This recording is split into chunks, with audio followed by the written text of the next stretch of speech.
As indústrias no Brasil.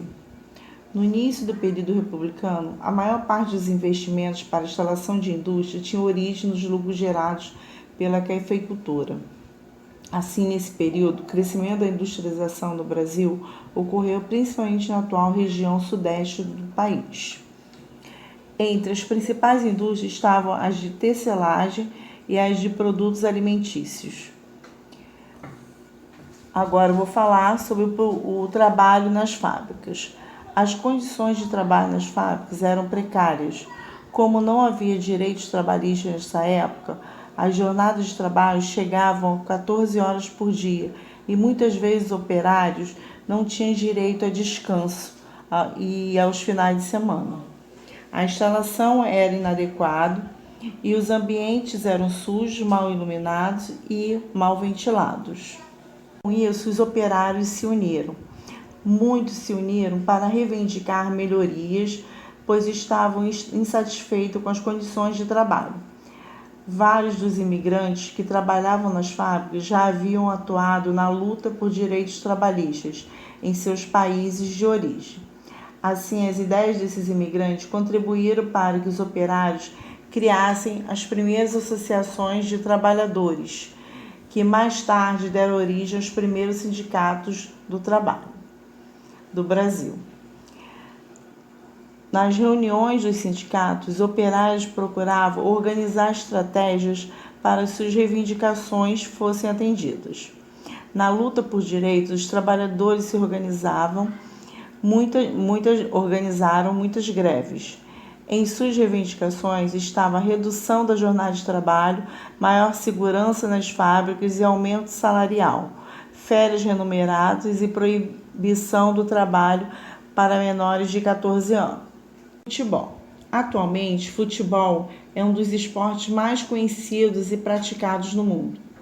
Mas você conhece a história do início desse esporte no Brasil?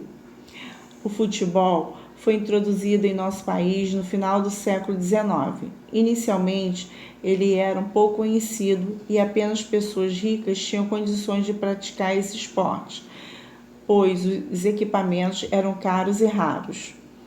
A vinda dos imigrantes para o Brasil ajudou a difundir o futebol, pois muitos deles já praticavam o esporte em seus países de origem. Nas primeiras décadas do século XX, foram surgindo os primeiros clubes de futebol no Brasil e o esporte começou a se profissionalizar. Muitos dos clubes criados nesse período existem até hoje e contribuíram para tornar o futebol um dos esportes mais populares do Brasil. O fim da Primeira República. O predomínio político de paulistas e mineiros durante a Primeira República gerou a insatisfação de diversos grupos, como políticos e grandes proprietários rurais de outros estados brasileiros. Esses grupos pretendiam ter uma participação mais efetiva nas decisões políticas do país para conseguir que seus interesses fossem atendidos. A aliança entre paulistas e mineiros foi desfeita quando os políticos paulistas, em vez de apoiar um candidato mineiro nas eleições presidenciais de 1930, lançaram seu próprio candidato, Júlio Prestes. Os mineiros, descontentes com a situação, aliaram-se aos políticos dos estados do Rio Grande do Sul e da Paraíba, formando a Aliança Liberal. Essa aliança lançou a candidatura do gaúcho Getúlio Vargas para as eleições presidenciais. As eleições foram vencidas por Júlio Prestes, porém, os membros da Aliança Liberal não reconheceram a derrota, acusando o paulista de cometerem fraudes eleitorais. Antes que Júlio Prestes tomasse posse do cargo de presidente, os membros da Aliança Liberal organizaram um golpe e assumiram o poder, colocando Getúlio Vargas no governo. Esse golpe ficou conhecido como Revolução de 1930 e pôs fim à Primeira República. Vargas no poder. Após assumir o governo, Getúlio Vargas procurou centralizar o poder em suas mãos, tomando medidas autoritárias. ele fechou o Congresso Nacional e substituiu os governantes de vários estados por pessoas de sua confiança. Essas medidas provocaram reações contra o governo de Vargas.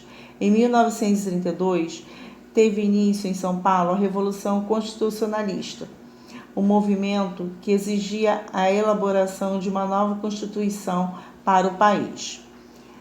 A Revolução Constitucionalista foi derrotada pelo governo, mas Getúlio Vargas não ignorou as exigências do movimento. No ano seguinte, uma Assembleia Constituinte foi convocada para elaborar uma Constituição, que foi finalizada em 1934. Nela, uma série de mudanças foi aprovada. Vamos ver a seguir essas mudanças. Instituiu o voto secreto, regulamentou o voto feminino. O trabalho de pessoas menores de 14 anos foi proibido. Tornou obrigatório e gratuito o ensino primário no país. Algumas antigas reivindicações dos trabalhadores foram atendidas. Jornada de trabalho de 8 horas diárias, descanso semanal remunerado e férias anuais remuneradas. Além de elaborar a nova Constituição, a Assembleia Constituinte foi responsável por escolher o presidente do país. Dessa maneira, Getúlio Vargas foi eleito pela Assembleia com mandato até 1938.